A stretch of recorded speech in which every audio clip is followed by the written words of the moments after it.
ज़रा हटके में खुशामदीद। मैं हूं शाहज़ेब जिलानी, मेरे साथ मौजूद हैं वसतुल्लाह ख़ान और स्काइप पे हमें ज्वाइन कर रहे हैं ज़रार खोड़ो। पाकिस्तान में हमने देखा कि पिछला साल सिपह सालार की तैनाती के गिर्द जो सियासत थी उसकी नज़र हो गया। ये साल जब शुरू हुआ तो उम्मीदें तो बड़ी थी, लेकिन फिर हमने देखा कि किस तरह एक ड्रामाई मोड़ आया। पंजाब असम्बली में वज़ीर आला ने एतमाद का वोट लिया और फिर असम्बली तहलील हो गई। गुज़श्ता रोज़ इमरान खान साहब ने ये इशारा दिया कि वो असम्बली में वापस आने पर गौर कर सकते हैं अगर हुकूमत जो है निगरान सेटअप पर मुशावरत के लिए तैयार है।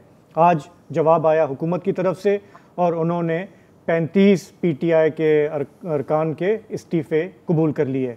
शाम गए, फिर हमने देखा कि जी के खैबर पख्तूनख्वा में असम्बली की जो तहलील का मामला था उसका आगाज़ हो गया। वज़ीर आला ने समरी पर दस्तखत कर दिए और आजकल में वो असम्बली भी तहलील हो जाएगी। इस पूरे इक़्तिदार की लड़ाई, इस सियासी रस्साकशी में हमारी इकॉनमी का जो हशर नशर हो रहा है वो भी आज हमारे सामने आया। हमने देखा कि स्टॉक मार्केट में सरमायाकारों के खरबों रुपए डूब गए। इस पर भी हम प्रोग्राम में आगे बात करेंगे। हमारे साथ दो एमिनेंट इकोनॉमिस्ट होंगे, वो हमें प्रोग्राम में ज्वाइन करेंगे। लेकिन पहले वसत और ज़रार, ये जो हमारी सियासी डेवलपमेंट्स हैं इसका ज़रा बताएं कि ये जो खींचातानी चल रही है, हम तो तमाशा देख रहे हैं। वो कह रहे हैं जी कि एक साइड कह रही है नैले पे दैला, दूसरा कह रहा है जैसे को तैसा, तो बैले पे दैला नैले पे दैला मैले पे। यार बात सुनो, ये जो आप कह रहे हैं ना खींचातानी, आप शरीफ आदमी हैं, मौज़ेब आदमी हैं, और ये खींचातानी नहीं है। It's a dirtiest game now. मतलब ग्रेजुअली ग्रेजुएट करते करते करते अब हम इंतहाई गंदे खेल में दाखिल हो चुके हैं, जिसमें कि किसी तरफ से कोई उसूल, कोई ज़ाब्ता, कोई अखलाक़ी नमक, भाषण अपने जो हैं वो तक निगले जा रहे हैं और उन्हें फुजले की शक्ल में बाहर निकाल दिया जाता है। यहाँ तक लेवल आ गया है। हम थक चुके हैं ये बातें कर कर के, और मेरा ख्याल है अब इवन जो हमारी जो तनकीद है वो भी क्लीशेड हो चुकी है।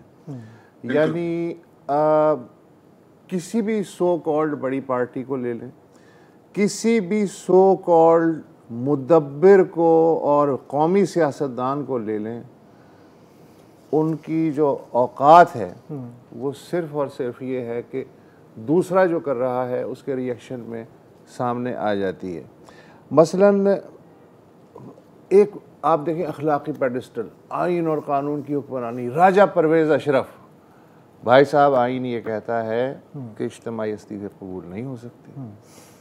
इंडिविजुअली आपको आना पड़ेगा कि आप पे कोई दबाव तो नहीं है, मैं तसल्ली करूंगा और उसके बाद कबूल करूंगा जी। लेकिन आज आपने कहा ना 34 PTI MNAs के इस्तीफ़े कबूल किए गए, और वो सारे के सारे वो हैं जो मौजूदा हुकूमत के ख्याल में ट्रबल मेकर्स हो सकते हैं, जिसमें फवाद चौधरी हैं, फ्रंट लाइन शहरियार आफरीदी, अली अमीन, गंडापुर।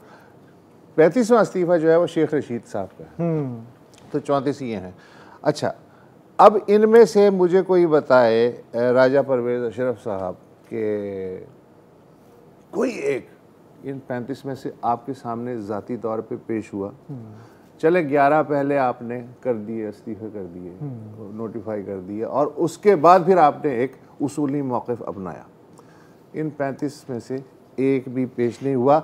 लेकिन नहीं, किसको उल्लू बना रहे हैं? नहीं, अच्छा, दोनों साइड्स हैं, दोनों साइड्स की किसी को उल्लू नहीं बना रहे हैं।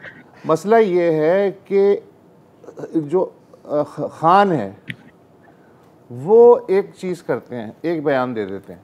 अच्छा, खान इस बारे में एक आर्टिस्ट आदमी है, वो तवा गरम रखना जानते हैं, रोज़ाना कोई ना कोई जो है वो एक लकड़ी आगे बढ़ा देते हैं। ये सारे के सारे जो हैं, ये पूरा टोला, बदतमीज़ी मेरी माफ़ कर दीजिएगा, आज मैं आमादा हूँ ये करने पे, ये उनके एक जुमले पे वो मतलब इशारतन उन्होंने कहा जी हम इलेक्टोरल रिफॉर्म्स के लिए हो सकता है असम्बली का रुख करें। अब कह दिया खान ने, इन्होंने जनाब कहा कि ओह ये तो दोबारा जो है यहाँ ट्रबल मेकर दोबारा दाखिल होंगे, और इन्होंने जिस तरह 2014 में अपना चाटा हुआ थूका निकला था, दोबारा असेंबली में आ गए थे, ये दोबारा आएंगे और ये ट्रबल करेंगे और हमारे साथ मसला होगा। एक तरफ राना सनाउल्लाह एंड कंपनी कह रहे हैं हम वेलकम करते हैं, दूसरी तरफ राजा साहब जो हैं उनको कहा गया कि इनके इस्तीफे मंजूर कर लो। अब अगर 35 का गंद उठा ही लिया आपने तो फवाद चौधरी की बात बिल्कुल सही की यार, बाकी 70 की मंजूर कर लो, किस्तों में बांटेंगे। अच्छा अब ये चाइनीज टॉर्चर के बारे में जो एक्सपर्ट हैं हमारे वो हैं जरार खोड़ो साहब, आप इस बीच कुछ कहना चाह रहे हैं? जरार बताएं आप कैसे देख रहे हो? देखिए सीधी सीधी बात है यार, इन लोगों ने क्यों इस्तीफों को अचानक एक्सेप्ट किया? क्योंकि पंजाब असेंबली की तहलील होने से पहले तो बड़ी भड़के थी, हाँ करके दिखाओ यार, अगर इतना तुम्हारे तप्पड़ है तो करके दिखाओ, करके दिखा दिया। अब इनको टेंशन हो रही है कि यार बिल्कुल जिस तरह हमारे खिलाफ वोट ऑफ नो कॉन्फिडेंस आया, हमने जो वोट ऑफ नो कॉन्फिडेंस दिया शायद हमारे खिलाफ आ जाए, तो इसको पहले से ही काट दो। हम शॉर्ट साइटेड है, पैनिक है, क्योंकि मुझे तो लगता है कि जब ये रात को सोते हैं तो खान साहब इनकी ख्वाबों में भी दाखिल होकर भौं करते हैं और फिर ये अचानक पसीने में जाग जाते हैं। हालांकि आजकल काफी सर्दी है। वुसरत, मुझे पता है कि आपको टाइटैनिक फिल्म बहुत पसंद है, ऐसा ही है? हाँ। टाइटैनिक में मुझे हमेशा याद रहेगा, और टाइटैनिक के किस्से में भी, कि किश्ती डूब रही थी और बैंड जो है वो बजाता ही गया। मेरा ख्याल है आजकल हमारा जो किरदार है हम वो बैंड है। हाँ, और we will go down with the ship sinking it. और वैसे भी मतलब आजकल सबके ही बैंड बजे हुए हैं, कौन सी कोई नई बात है? नहीं, आप level of chaos and confusion एक सेकंड के लिए देखें कि पीडीएम की जो हालत है वो पीडीएम की हालत है। नून लीग में इस वक्त क्या चल रहा है यार? देखिए, मियां साहब रूठ के बैठे हुए हैं लंदन में, वहां से उनका कोई एक दो बयान आ जाते हैं, बल्कि इतने अपसेट हैं वो कि उन्होंने मरियम नवाज शरीफ साहिबा को भी वहां रख दिया। अच्छा, आर्ग्यूएबली एक बड़े क्रिटिकल पॉलिटिकल मोमेंट में, जब ये पंजाब असेंबली के वोट चल रहे थे, तहलील होने वाली बात हो रही थी, आपने आउटसोर्स किया है किसको? अताउल्लाह तारर साहब को, जो मतलब बहुत एक अच्छे सियासतदान होंगे लेकिन है जूनियर, ये उनकी बस की बात नहीं है बज़ाहिर। और राना सनाउल्लाह को, जिसको वैसे शायद सुनने को मिला है कि कोई बहुत बड़ा ओहदा है उनको उनके पास, जिसके पर भी तवज्जो देने की जरूरत होती है, लेकिन बज़ाहिर तो वो पंजाब असेंबली पर ही देख रहे हैं। अच्छा, in the mean time day one से मियां साहब का ये है कि जी मैं तो चाहता ही नहीं था ये हुकूमत लेनी, मैं तो चाहता ही हुकूमत नहीं लेनी थी। और मरियम नवाज शरीफ साहिबा का भी यही है, अगर क्योंकि हमारी याददाश्तें थोड़ी कमजोर होती है तो एक बार सुनिए दोबारा के सरगोदा के जलसे में नवाज शरीफ साहिबा ने क्या कहा, सुनिए। सरगोदा के मेरे शेरों, मुझे एक आवाज होके बताना, इमरान खान की हुई तबाही, बर्बादी का टोकरा मुस्लिम लीग नून को अपने सर रखने की जरूरत है? हुकूमत में रहना चाहिए या हुकूमत छोड़ देनी चाहिए? मैं आपके साथ हूं। मैं कहती हूं ऐसी हुकूमत को, इमरान खान जैसी हुकूमत को, जो रोज लोगों पर महंगाई का तूफान टूटे, महंगाई की क़यामत टूटे, इससे इस हुकूमत को खैराबाद कहना बेहतर है।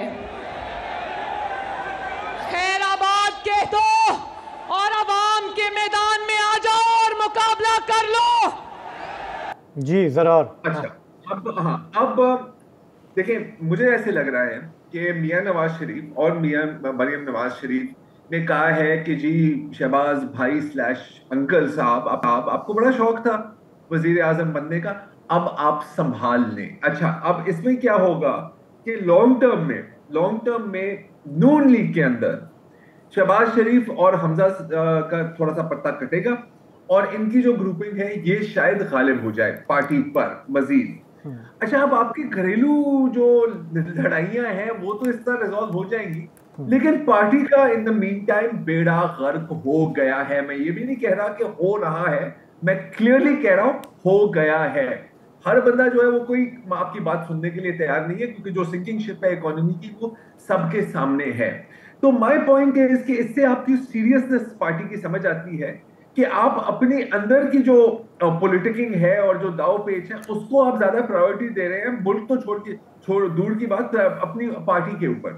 तो ये है, इसलिए नून लीग की पोजीशन, वो अभी भी मसले पर बैठे हुए हैं कि कोई मौजज़ा हो जाए किसी तरह और चीजें समझ जाए, चीजें नहीं समझ। अच्छा, जिस पार्टी का नाम भी मुस्लिम लीग है ना, भले उसके साथ आप नून लगा लें या काफ लगा लें, सबकी हालत अंदर से यही है। अब आप देखें कि चौधरी शुजात हुसैन जो हैं, उन्होंने सूबाई सदर परवेज़ इलाही की जो बुनियादी रुकनीत है वो मुअत्तल कर दी है, इसलिए कि परवेज़ इलाही कह रहे हैं कि जी मैं पीटीआई में ज़म होना चाहता हूं, और चौधरी साहब कह रहे हैं जी पार्टी का चेयरमैन थे मैं, तेनों जुर्त किस तरह हुई है। उसके साथ साथ आप ये देखें कि इसी काफ में 2 MNAs, उनकी जो एक मुबैना ऑडियो जो है फ़ोन कन्वर्सेशन, जो कि ज़ाहिर है कि अब ख़बर नहीं रही, किसी भी की कन्वर्सेशन आ सकती है, उस पे राना सनाउल्लाह जो है चीफ जस्टिस और स्पीकर से कह रहे हैं नोटिस लें। वज़ीर दाखिला जो हैं वो मज़े ले रहे हैं, और इसमें जो कन्वर्सेशन है वो है कि हुसैन इलाही और चौधरी वजाहत हुसैन, दोनों चौधरी बरदरान चौधरी सल्तनत के वारिसों में से हैं, उनकी कन्वर्सेशन है अपनी एक खातून MNA को मुबैना तौर पे अगवा करने की स्कीम डिस्कस करते हुए। तो हर तरफ जो है ना वो अंदर का हाल और बाहर का हाल बुरा है। अच्छा, PTI, थर्ड पॉइंट, PTI जो है उसका मैं समझ में नहीं आ रहा। आप पंजाब और खैबर पख्तूनख्वा की असम्बलियाँ तो आपने तोड़ दी, आप इंटरेस्टेड है नेशनल असम्बली में बैठने के। ये जो फारसियां चल रही हैं ज़रार साहब, यार ये पका देने वाली हैं। यार ये वही है ना कि यार इतना ख्वार कर दो, इतना थका दो कि वो आपके सामने हाथ जोड़ के कहें कि यार भाई यार आपको इलेक्शन का जिक्र करते थे, आप करा ले। अच्छा, ये जिन इनका जो हाल है इस वक्त पर, ये अपनी वही कोई कानूनी कार्रवाई डालने के चक्रों में ही है। इनसे मुझे नहीं लगता कि अभी ये चाहते हैं कि किसी किस्म की इलेक्शन हो। वो एक अलग बात है कि मेरा ख्याल है कि अब और कोई चॉइस नहीं बची। अच्छा, इन सब में से ना इस वक्त अगर हम सिर्फ PDM तक की बात करें तो मेरा तो ख्याल है कि सबसे सही तो PPP ने खेला है। आप देखें कि सिंध उनके पास ही है ना, मतलब एक सियासी छत है आपके सर के ऊपर। दूसरी बात है कि अभी लोकल बॉडीज में भी बहुत अच्छी परफॉर्मेंस दी है। अच्छा, वजारतें आपने वो वाली ली है जिसमें गालियां नहीं पड़ती। हाँ, मिनिस्ट्री ऑफ क्लाइमेट चेंज हो गई या फॉरेन मिनिस्ट्री हो गई, मतलब वाटर एंड पावर, इस तरह की चीजों में, एनर्जी मिनिस्ट्री, इस तरह की चीजों में गालियां पड़ती है ना। वो सारी गालियां पड़ रही है किनको? नून लीग को। PPP आराम से बैठी हुई है, और जो अभी उनकी जो मैन्यूवरिंग चल रही है बलूचिस्तान में, इसका मतलब है कि जो आने वाले जो भी सेटअप होंगे उसमें इनके पास अगर किंग नहीं तो किंग मेकर का रोल तो ये अदा करेंगे। तो वाकई मानना पड़ता है एक बार फिर कि एक जरदारी सब पर भारी ही है। तो बड़ी इंटरेस्टिंग सिचुएशन है। मतलब मेरा तो ख्याल है कि, और मैं काफी सरप्राइज हूँ इसके बाद, क्योंकि मैं समझता था कि यार अब आखिरकार नून लीग और कुछ नहीं तो मंजूर सियासी खिलाड़ी तो हैं। और इस पूरी गेम में ज़रार मेरी हमदर्दियाँ ना नवाज लीग के साथ हैं, ना काफ के साथ हैं, ना PTI। मेरी इस वक्त टोटल हमदर्दियाँ जो है ना लीडर ऑफ दी अपोजिशन राजा रियाज के साथ हैं। समझ में नहीं आ रहा उनका वो करें क्या करें, मतलब कथक करें, भारतनाट्यम करें, डिस्को करें, कुछ पता नहीं है, या बाहरले मुल्क चले जाएं, कहीं चले जाएं। राजा रियाज की सबसे ज़्यादा इंटरेस्टिंग सिचुएशन है और मुझे उनसे हमदर्दी भी है। तो इक़्तिदार के लिए लड़ाई चल रही है और उससे जो फ्रस्ट्रेशन बढ़ रही है, ना सिर्फ लोगों में, बिज़नेस कारोबारी लोगों में, बल्कि सब देखने वालों में।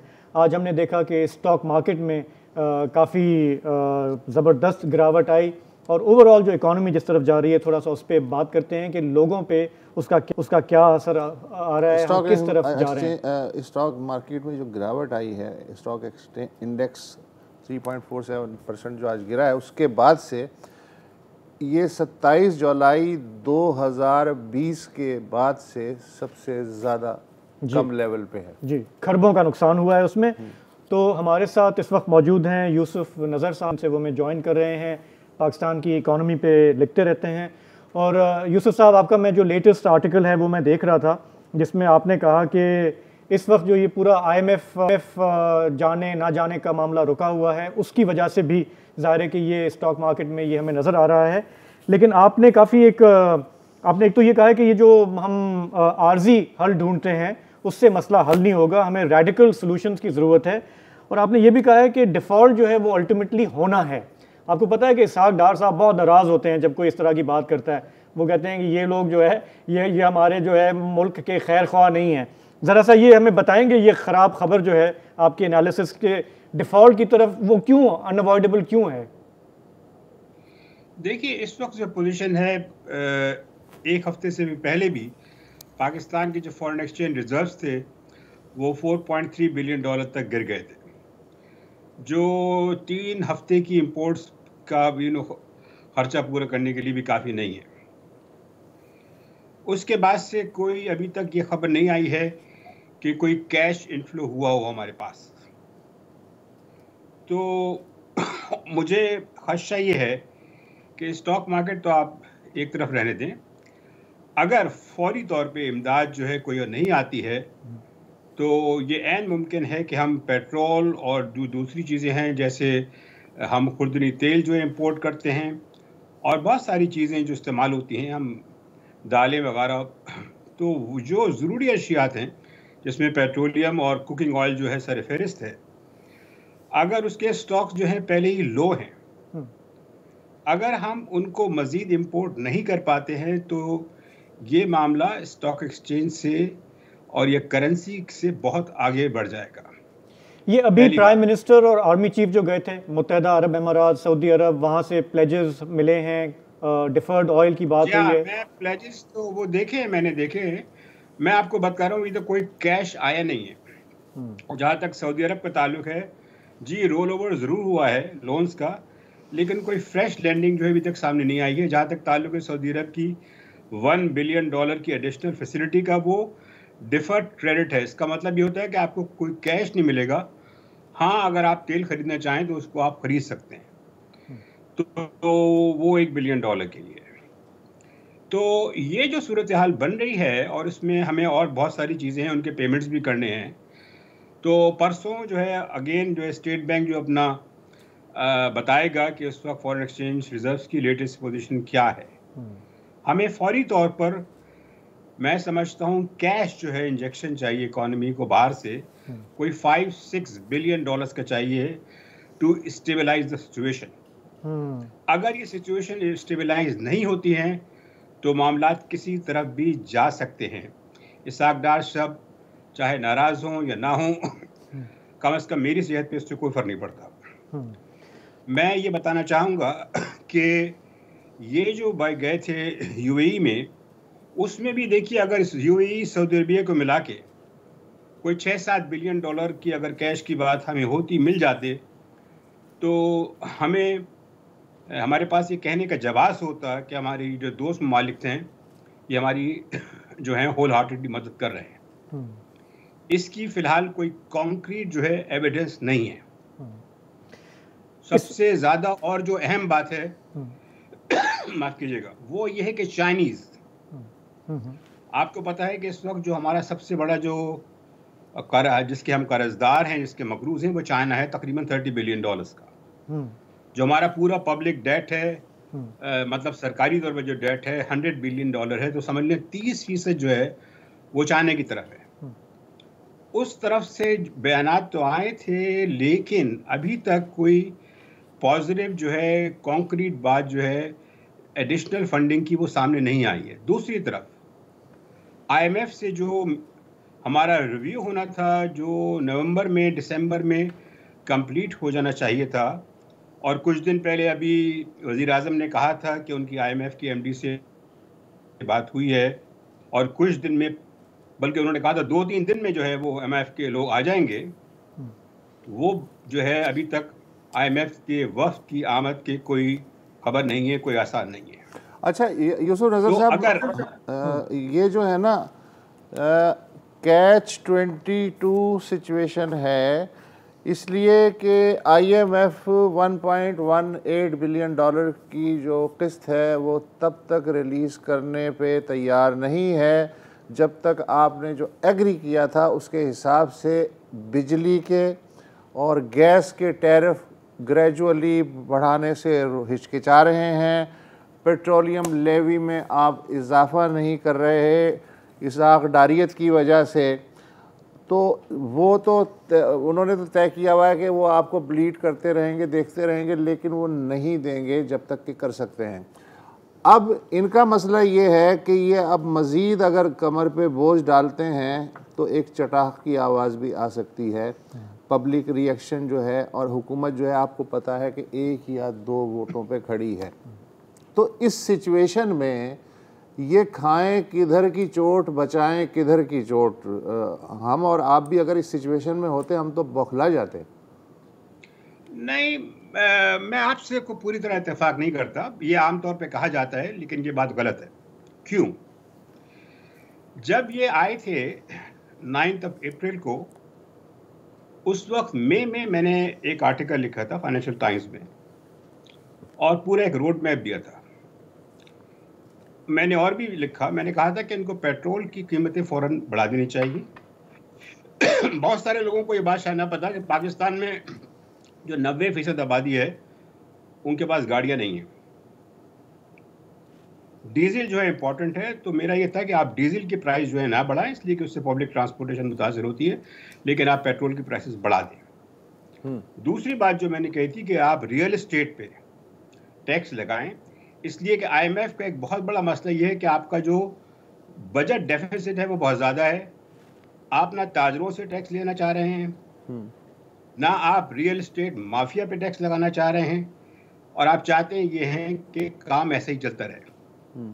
कहने का मकसद ये है कि ये बात ऐसा हरगिज़ नहीं है कि जी पॉलिटिकल सिचुएशन जो है उसकी वजह से नुकसान होगा। अगर ये इकदाम अप्रैल, मई में, जून में कर रहे थे, कर लेते, जैसा कि मैं नहीं और भी कुछ लोग कह रहे थे, तो आज सूरत हाल ये नहीं होती। यूसुफ साहब, अभी आपसे हम गुफ्तगू जारी रखते हैं, और जो आप बता रहे हैं गवर्नमेंट के हाथ में था, जो कर सकती थी उसने नहीं किया, ये इंपॉर्टेंट पॉइंट्स हैं। आपने देखा कि मुल्क में इस वक्त जो सियासी हालात हैं वो क्या रस्साकशी चल रही है, उसका माशी इम्पैक्ट क्या है, महंगाई कहाँ पहुँची हुई है, ये मामला किस तरफ जा रहे हैं। हमारे साथ इस वक्त यूसुफ नज़र साहब मौजूद हैं लंदन से, और साथ ही हमें ज्वाइन किया है डॉक्टर खाकान नजीब ने।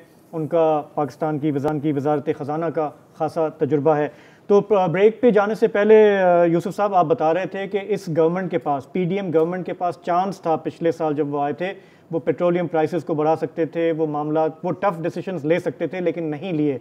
अब हम जहाँ पर खड़े हैं, अब बताएं कि गवर्नमेंट के पास क्या ऑप्शन है। IMF आ नहीं रहा आपके पास, दोस्त ममालिक हमें देख रहे हैं, हम उनको देख रहे हैं, तो हम यहाँ से आगे कैसे बढ़ेंगे?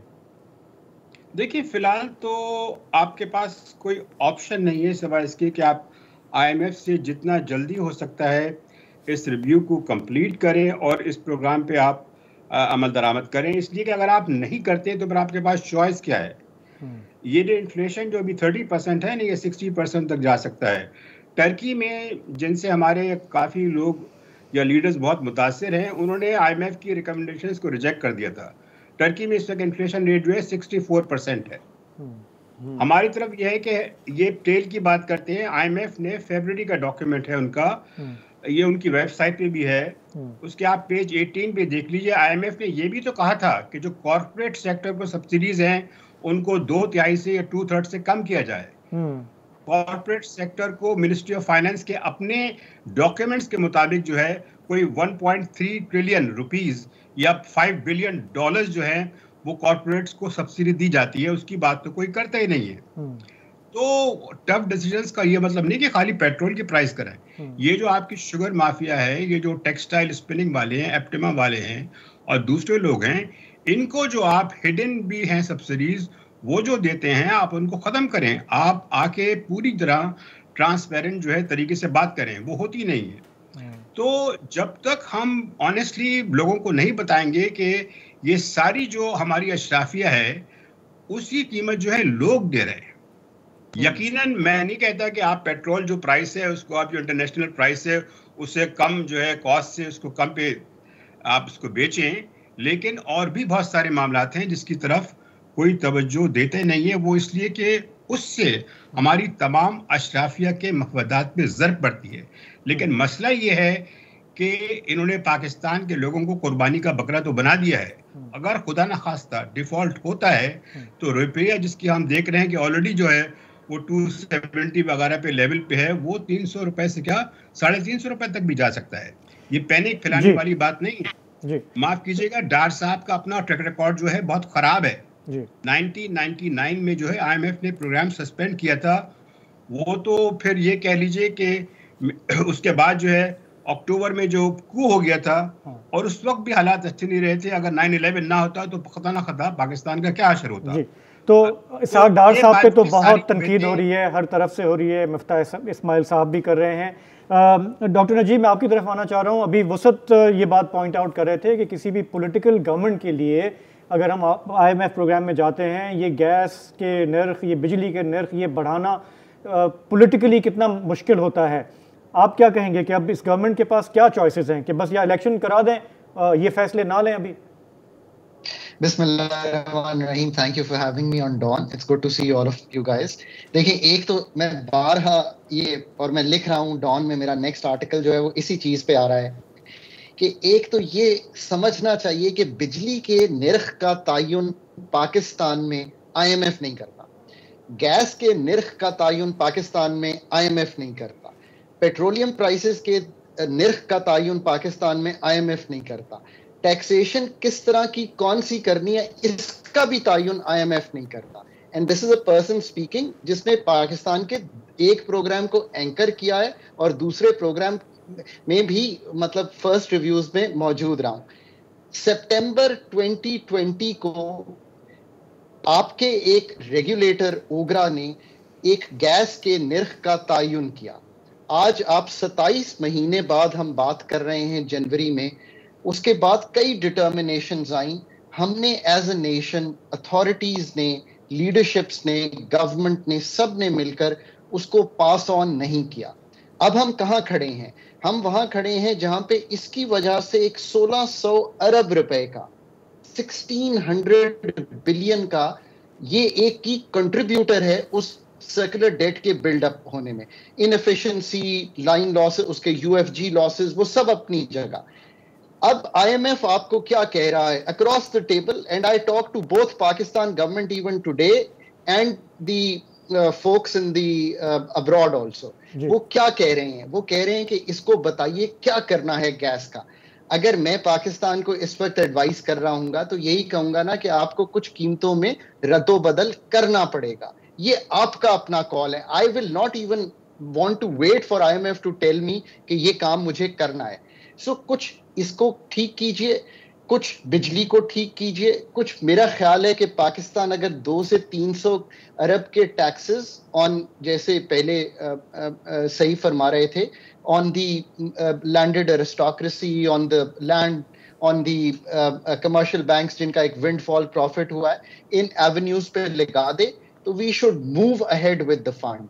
मैं बहुत कैटेगोरिकली एक बात कहूंगा, पिछले कई माह से कह रहा हूं, जिस मुल्क को भी मैंने ये कहा है कि आप बैलेंस ऑफ पेमेंट्स के चैलेंज में हो, हम क्राइसिस में हैं। Differentiate between a challenge and a crisis. जो मुल्क चैलेंज में आ जाए IMF को एंकर पकड़ ले ताकि उसके commercial loans, multilateral loans, bilateral loans कभी भी डिस्टर्ब ना हो। पाकिस्तान एक डॉलर लिक्विडिटी क्रंच में था, ये मैं 12 माह से कह रहा हूं।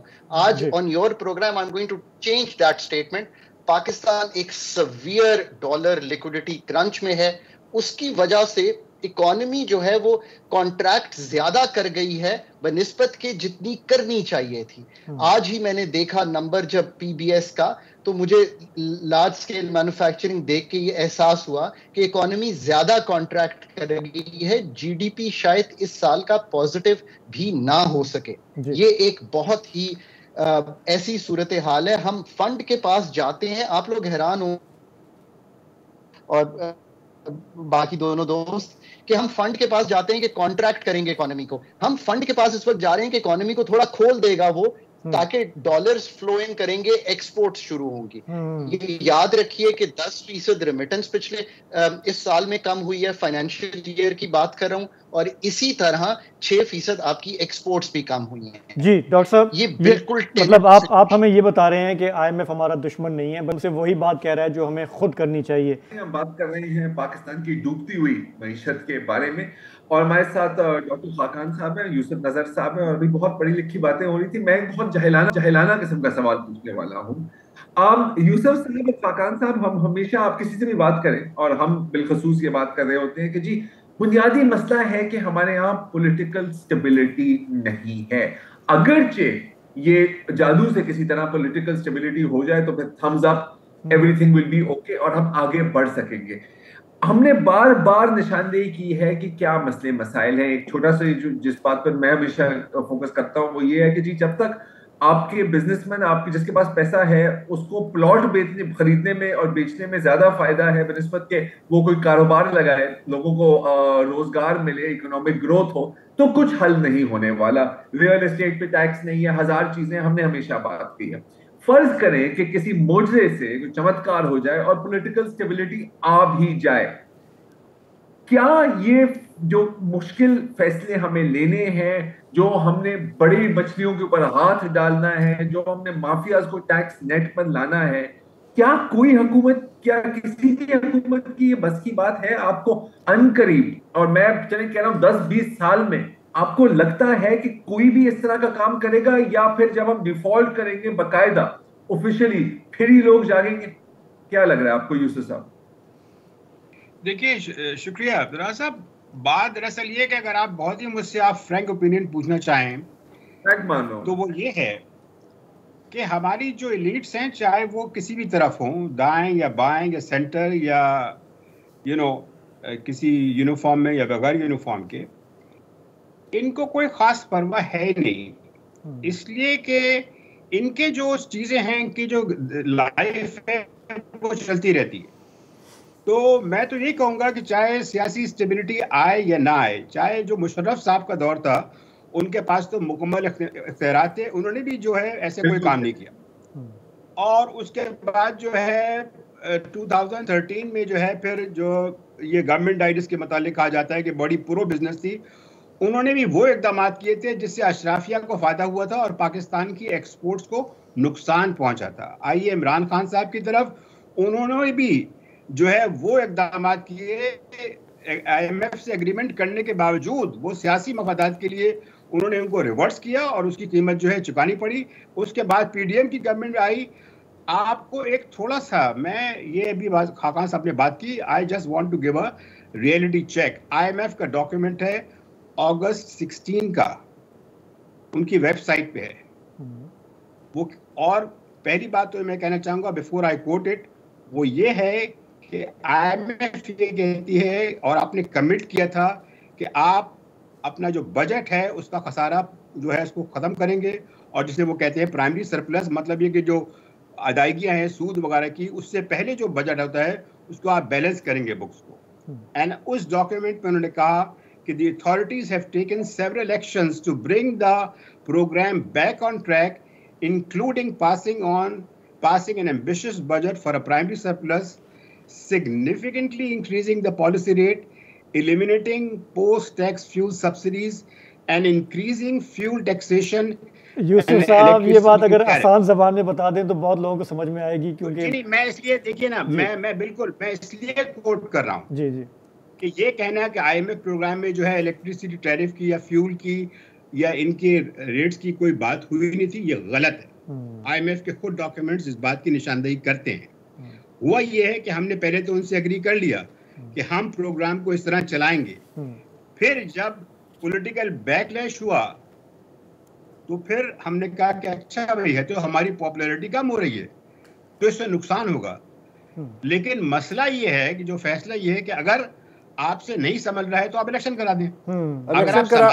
इलेक्शन कराने के बाद इस वक्त 0 है, एक और 0 आ जाएगा, उसके बाद अगले इलेक्शन से एक और 0 आ जाएगा, इसलिए कि बुनियादी तौर पे ये जो मईशत का कुआं है, मुझे बात कंप्लीट करने दें। मईशत का ये जो कुआं है, नहीं मैं पूरी बात कर लूं। या तो अगर आप वो नहीं कराना चाहते तो फिर आप वो करें जिससे इस वक्त आप पाकिस्तान को डिफॉल्ट से बचा सकते हैं। आप वो भी नहीं करना चाह रहे, तो क्या क्या मतलब है? करेंगे, क्या करेंगे? आप क्या करेंगे? आप ऐसे ही बैठे रहेंगे या तमाशा देखते रहेंगे? तो डॉक्टर साहब आखिरी चंद मिनट हैं, ये बताएं कि फिर बंदा करे तो क्या करे, ये मुल्क फिर कैसे आगे बढ़ेगा? इस साल 21 अरब डॉलर दे पाएंगे और 3 साल में हमें 70 बिलियन डॉलर दे पाएंगे? क्या मतलब जिस लेवल की हम गुफ्तगू कर रहे हैं पॉसिबल है क्या? देखिए, जो इस वक्त ग्रॉस फाइनेंसिंग जो 21 ये और तकरीबन 8 करंट अकाउंट, तो मेरा ख्याल है 29 बिलियन डॉलर्स हैं जो हमने पूरे करने हैं। इसको करने के लिए ऑफ कोर्स फंड फ्लोज तभी बनेंगे। ये जो सऊदी अरेबिया और चाइना और यूएई के पैसे हैं, ये कॉम्प्लीमेंट करते हैं आईएमएफ के पैसों को। ये याद रखिए, इनको ऑन इट्स ओन नहीं देखना चाहिए। सो हमें फंड का प्रोग्राम करना चाहिए, उसके साथ बायलैटरल पार्टनर जो हैं इनसे पैसे लेने चाहिए, मल्टीलैटरल के फ्लोज। अब आपको प्रोजेक्ट फाइनेंसिंग अवेलेबल है, आप खुद मेहनत कीजिए। मैं हमेशा ये कहता हूं कि सारा काम हमने करना है, मैं तो किसी पे ये चीज डालने का कायल ही नहीं हूं। आप खुद मेहनत कीजिए, प्रोजेक्ट्स अच्छे लाइए, पैसे आपके पास मौजूद हैं। आपको एक कमिटमेंट जेनीवा में हो गई है, डॉक्टर चीन ने क्यों हाथ रोका हुआ है अभी तक? चीन से बड़ी हमारी उम्मीदें होती हैं कि वही आके मुश्किल वक्त में हमें बचाएगा। इस दफा उन्होंने क्या इसको आईएमएफ से नथी किया हुआ है कि पहले उनसे क्या हुआ है? वो तो उन्होंने खुद कहा ना कि remain with the IMF and we'll keep doing it with you. China के साथ कुछ और आईपीपीस की पेमेंट्स के मसाइल हैं, उनको भी हल कीजिए। मैं ज़रार का जवाब देना चाहता हूं इन अ वेरी डिफरेंट वे। सो ये तो इनका शॉर्ट टर्म है हमारा। आपको शायद आखिरी मिनट है हमारे पास जी करना पड़ेगा, इसलिए कि आगे 78 बिलियन की नीड है, तो उसको भी हमें सोचना चाहिए और डेट की रीप्रोफाइलिंग पे काम करना चाहिए। जरार भाई, बात यह है कि having been with the government for so long, ये मसला पॉलिटिकल स्टेबिलिटी का तो बहुत हाईलाइट हो गया है। आपको मैं एक गुजारिश करूंगा कि मैंने अभी एक आर्टिकल लिखा है ट्रूली अनलकी डॉन अखबार में, वो उसमें मैंने ये एक्सप्लेन किया है कि क्यों नहीं हम ये हल कर। मसला है सारा सलाहियत का, और सलाहियत हमने अपनी चूंकि खो दी है हर लेवल पे, लीडरशिप लेवल पे भी, पॉलिटिकल एडमिनिस्ट्रेटिव लेवल पे, मैनेजरियल लेवल पे, प्राइवेटाइजेशन में, बीओआई में, मिनिस्ट्रीज में। उससे ये हुआ है कि हमने सारी पॉलिसी आउटसोर्स कर दी है। आउटसोर्स, आईएमएफ को भी आप आउटसोर्स कह सकते हैं, वर्ल्ड बैंक को आउटसोर्स कर सकते हैं। इसकी आखिरी मिसाल ये दिए जा रहा हूं कि फ्लड का डॉक्यूमेंट बनाते हुए भी आपने रिलाई किस पे किया? मल्टीलैटरल्स पे, ईयू पे, कि वो वेट कर दें तो शायद ठीक होगा। इस कैपेबिलिटी को जब तक बिल्ड बैक नहीं करेंगे, बिल्कुल सही है, अपने ये बिल्कुल सही है। हमारे पास कैपेबिलिटी का भी इशू है, शायद विल का भी इशू है। फरकान नजीब और यूसुफ नज़र हमारे साथ थे लंदन से, उन्होंने कुछ मामलात समझने में हमारी मदद की। फिलहाल हमें यहीं इजाज़त दीजिए, कल फिर मुलाकात होगी। खुदा हाफिज़।